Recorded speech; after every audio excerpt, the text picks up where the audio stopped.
2,000 years later. Hi, welcome to my 33 mini vlog. কাল রাতে হঠাৎ করে ফোন আসায় সকাল সকাল বেরিয়ে পড়লাম ঘাটাল যাওয়ার জন্য, কারণ মেকআপের অর্ডার আছে। ঋতুশ্রী ব্রাইড সাজাবে আর আমি পার্টি মেকআপের জন্য আসি। আর লাস্ট অবধি দেখো টুইস্ট আছে। আর হ্যাঁ, ভিডিও কোয়ালিটি খুব খারাপ, মানিয়ে নিও, কারণ এটা আমার আগের ফোন আর নতুন ফোনটা এখন বরের কাছে আছে, কারণ তার ফোনটা ভেঙে গেছে। তো যাই হোক, আমাদের যেই টাইমটা দেওয়া হয়েছিল সেই টাইমে আমরা পৌঁছে গেছি। আর এসে দেখছি এখনও ব্রাইডের গায়ে হলুদ হচ্ছে।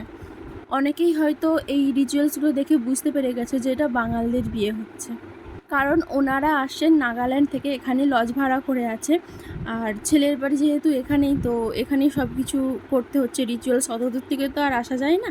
ঋতুশ্রী ব্রাইডকে সাজাচ্ছে আর আমি এনাকে আর একজনকে সাজিয়েছিলাম। তো এনারা কি বলছেন একবার দেখে নাও। আমরা নাগাল্যান্ড থেকে এসেছি এখানে, ওনারা দিদিরা আমাকে মেকআপ করেছে, খুব ভালো লাগছে আমাকে মেকআপ করে, আমি খুব স্যাটিসফাইড।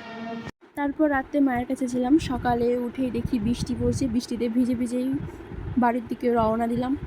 যখন বেরিয়েছিলাম তখন বৃষ্টিটা পড়েনি, বাট অর্ধেক রাস্তায় এসে দেখি বৃষ্টিটা শুরু হয়ে গেছে। এই নদীটা দেখে কে কে চিনতে পারছো বলো? এটা হচ্ছে রূপনারায়ণ নদী, গড়েঘাট। গড়েঘাটের ওই যে পোল ভেঙে গেছে।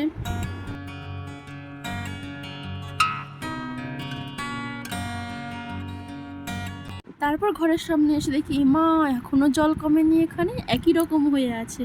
চারিদিকে পচা জল, জলটা বেরোতে পারছে না, আবদ্ধ হয়ে আছে, ওই জন্য গন্ধ ছাড়ছে। তো যাই হোক, কিচ্ছু করার নাই, ব্লগটা এখানেই শেষ করলাম।